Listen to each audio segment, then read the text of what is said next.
ఇంట్లో కూర్చుని ఇంగ్లీష్ నేర్చుకోవాలనుకుంటున్నారా? అయితే వెంటనే మా స్పోకెన్ ఇంగ్లీష్ క్లాసెస్కి కాల్ చేయండి. హలో నమస్తే, వెల్కమ్ టు సుమన్ టీవీ. ప్రస్తుతం మనతో పాటు personality development coach and motivational speaker అయిన రామ్ మెట్టు గారు ఉన్నారు. వీరితో ఈరోజు కొన్ని విషయాల గురించి మనం డిస్కస్ చేద్దాం. హలో అండి రామ్ గారు, నమస్తే. నమస్తే అండి.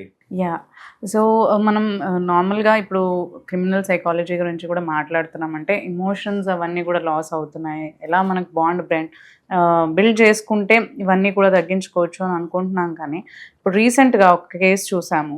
ఎక్కడ అంటే ఎంతో ప్రేమగా, అంటే ఇప్పుడు పేరెంట్స్ ఆబ్వియస్లీ మదర్ అయినా ఫాదర్ అయినా చాలా ప్రేమగా పిల్లల్ని పెంచుకుంటారు. అలాంటిది అండ్ డాటర్స్కి ఎక్కువగా బాండ్ ఉంటుంది ఫాదర్స్తో అని అంటూ ఉంటారు. అలాంటిది మనకు ఒక కేసులో చూసుకుంటే డాటరే సొంతంగా, మనకి పాత బస్తీలో ఈ ఇన్సిడెంట్ జరిగింది, వాళ్ళ ఫాదర్నే చంపేసింది అనమాట. సో అది కూడా ఏంటంటే కేస్ డీటెయిల్స్ కొంచెం మీరు ఇంకా బ్రీఫ్గా చెప్తే బాగుంటుంది దాని గురించి. షూర్, డెఫినెట్లీ అండి. ఒక లాంగ్ లివ్ నోషన్ ఏంటంటే జనరల్గా సొసైటీలో లేడీస్కి, స్పెషలీ అమ్మాయిలకి ఫాదర్ అంటే ప్రేమ ఎక్కువ, అటాచ్మెంట్ చూసుకుంటే కనుక జనరల్గా డాటర్కి ఫాదర్తో అటాచ్మెంట్ ఎక్కువ ఉంటుంది అండ్ సన్కి మదర్తో అటాచ్మెంట్ ఎక్కువ ఉంటుంది. That is the general phenomenon. అలాంటిది, and that's true also, right? It's true also. అలాంటిది ఎంత దారుణంగా ఒక అమ్మాయి వాళ్ళ ఫాదర్ని చంపేసి లేక్లో పడేసి, అది కూడా with the help of mother. ఆమె సొంతంగా ఒక్కతే చేసిందంటే అది కాదు, వాళ్ళ మదర్ అంటే ఇతనికి వైఫ్ అవుతుంది, మనకి మదర్ అవుతుంది. ఎగ్జాక్ట్లీ. సో ఇప్పుడు చూడండి, ఒక్కరికి అది లేదు, బాండింగ్ లేదు అని అంటే అనుకోవచ్చు, ఫాదర్ అంటే నాకు ఇష్టం లేదు, ఫైన్. అరే నీ మొగ్గుని చంపేస్తాను అంటుంది నీ కూతురు, నువ్వు దానికి ఎలా సపోర్ట్ చేస్తావు అసలు? రైట్. సో ఎంత దారుణం అది.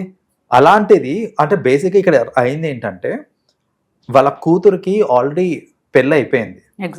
పెళ్ళైపోయిన తర్వాత మళ్ళీ she had some illicit relationship ఇంకొకరితోటి ఉంటే, అది హస్బెండ్కి తెలిసి వదిలేశారు. బేసిక్గా వదిలేసిన తర్వాత ఇప్పుడు ఈ అమ్మాయి ఏంటంటే, ఇంకా ఎలాగో హస్బెండ్ వదిలేశారు కదా అనేసి ఎవరితో అయితే రిలేషన్షిప్లో ఉండేనో అతని ఫ్లాట్లోనే ఉండడం స్టార్ట్ చేసింది. ఓకే. అది ఫాదర్కి నచ్చలేదు. ఏంటంటే, నీకు పెళ్ళి కాకుండా నువ్వు అట్లా ఎట్లుంటావు ఇంకొకరితోటి, నీకు పెళ్ళైంది ఒకరితోటి, సరే విడిపోయారు అంటే విడిపోయినాక మళ్ళీ ఇంకొకరిని పెళ్లి చేసుకొని ఉంటున్నావు అంటే అది వేరే విషయం.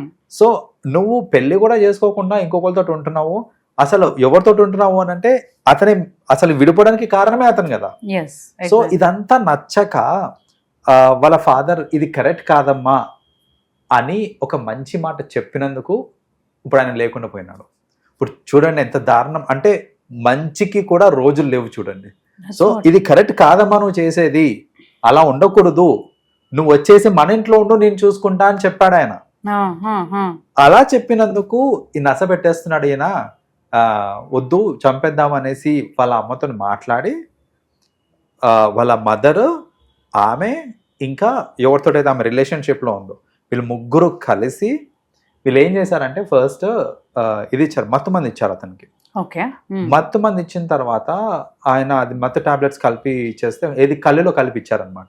సో అతను కళ్ళు తాగిన తర్వాత ఆబ్వియస్లీ స్లీప్లోకి వెళ్ళిపోయాడు, అన్కాన్షియస్ అయిపోయాడు. అన్కాన్షియస్ అయిపోయిన తర్వాత పిల్లోతోటి సఫకేట్ చేసి చంపేశారనమాట.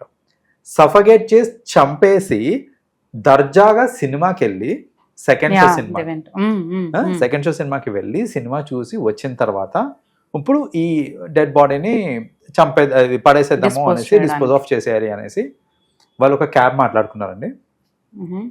క్యాబ్ డ్రైవర్కి డౌట్ కూడా వచ్చింది, ఎందుకంటే అతను ఆల్రెడీ డెడ్ బాడీ అది. సో వీళ్ళు క్యారీ చేసుకొని వచ్చి క్యాబ్ ఎక్కిస్తుంటే క్యాబ్ డ్రైవర్ క్వశ్చన్ కూడా చేశాడు, ఏంటండి అనేసి. వాళ్ళు దానికి కాన్ఫిడెంట్గా కళ్ళు ఎక్కువైపోయి అంతే మంది ఎక్కువైపోయి పడిపోయాడు, మేము తీసుకెళ్తున్నాము అని చెప్పేసి క్యాబ్ అతను నమ్మించి కన్విన్స్ చేసి చెరువు దగ్గరికి తీసుకెళ్ళి అక్కడ దిగి చెరువులో డిస్పోజ్ ఆఫ్ చేసేసారు. చేసి వచ్చాక నెక్స్ట్ డే మార్నింగ్ వాళ్ళు పోలీస్ కేసు వీలే పెట్టారు, పోలీస్ కేసు ఏంటంటే మిస్సింగ్ కేసు లాగా పెట్టారు. పెట్టి వాళ్ళు ఎంత చాతుర్యంగా ఏం చేశారంటే, ఇతనికి కళ్ళు అలవాటు ఉంది, సో ఎక్కడో మందు తాగి వెళ్ళిపోయాడు అనుకుంటా, ఇంటికి వచ్చి మళ్ళీ వెళ్ళిపోయాడు, ఎటు వెళ్ళాడో తెలియదు, మిస్సింగ్ అని చెప్తున్నాం అనమాట. సో ఆయనకి తాగుడు అలవాటు ఉంది అనే విషయం కూడా దాంట్లోనే యాడ్ చేశారు. సో దాట్ ఏంటంటే నమ్మించడానికి, నిజంగా తాగేటని వెళ్ళిపోయాడు, తాగి చెరువులో పడిపోయాడు అనే కోణంలో ఆలోచిస్తారనేసి అని వీళ్ళు కేసు వేసిన తర్వాత దెన్ మళ్ళీ పోలీస్ వాళ్ళు ఆ చెరువు చుట్టుపక్కల ఉన్న సీసీ కెమెరాస్ వాటిని అన్నిటిని పరిశీలించిన తర్వాత తెలిసింది ఏంటంటే వీళ్ళే హతమార్చారనేసి. So this is the sad state. ఏంటంటే మనం ఇప్పుడు దాకా చూసింది ఏంటిది అని అంటే అన్ని చూసాం మనం, ఒక తల్లి తండ్రిని చంపడం చూసాము, తండ్రి తల్లిని చంపడం చూసాము, వైఫ్ హస్బెండ్ మధ్య ఇవన్నీ చూసాము. కానీ ఈ పర్టికులర్ కేసులో daughter, mother and the person, ఒక third person. Okay, maybe third person doesn't have sentiments with him. ఆయనకి ఏదో థాట్ వచ్చిందంటే అనుకోవచ్చు. స్వయంగా డాటర్ అండ్ వాళ్ళ సొంత వైఫ్ అందరూ అంటే ఒకరు ఏదన్నా ఇట్లాంటి థాట్ పెట్టినప్పుడు మిగతా వాళ్ళు దే వుడ్ హ్యావ్ సెడ్ అది కరెక్ట్ కాదు, వీ కెన్ సీ అదే ఆల్టర్నేటివ్ వే ఏదైనా చూద్దాము, డోంట్ థింక్ లైక్ దిస్ అని అనొచ్చు.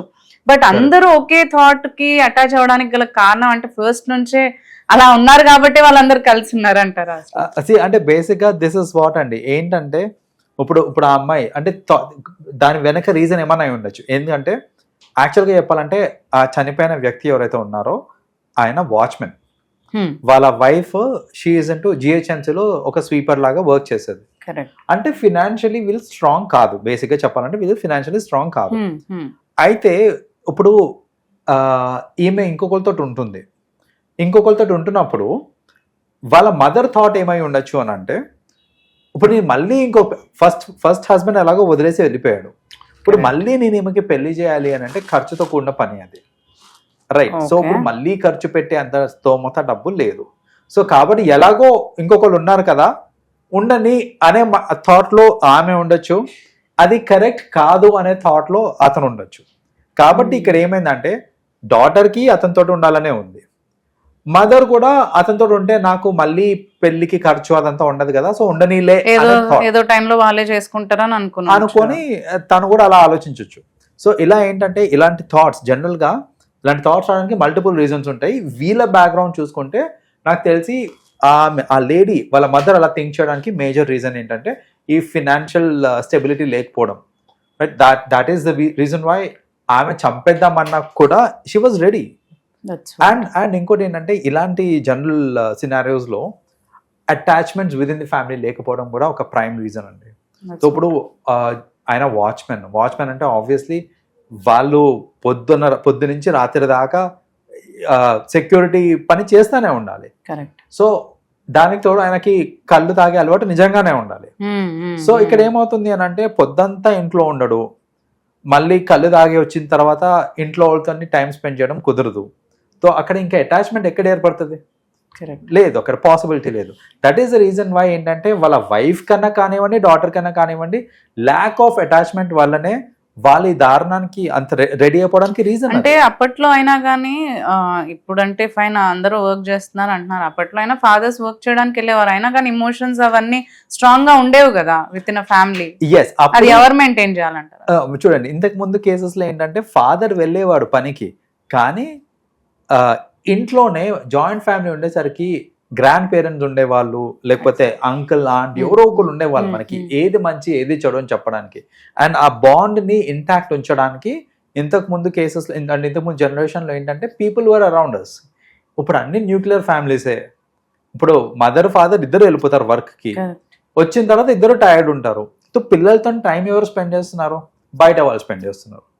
సో అందుకనే మనం చూస్తున్నాం కదా, ఇప్పుడు పేరెంట్స్ తోని టైం స్పెండ్ చేయడానికి పేరెంట్స్ దగ్గర ఆర్ పిల్లల దగ్గర టైం లేనప్పుడు ఏమవుతుంది అంటే ఈ పిల్లలు బయట వాళ్ళతో ఎక్కువ ఉంటారు, బయట వాళ్ళతో అటాచ్మెంట్ అనేది ఏర్పడుతుంది. అండ్ వాళ్ళే లోకం, వాళ్ళే సర్వస్వం, వాళ్ళే ఎక్కువ అనే థాట్స్ కూడా అందుకనే వస్తుంటాయి అన్నమాట.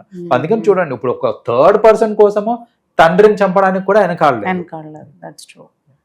థ్యాంక్ యూ అండి, thanks for coming. Yeah, welcome అండి.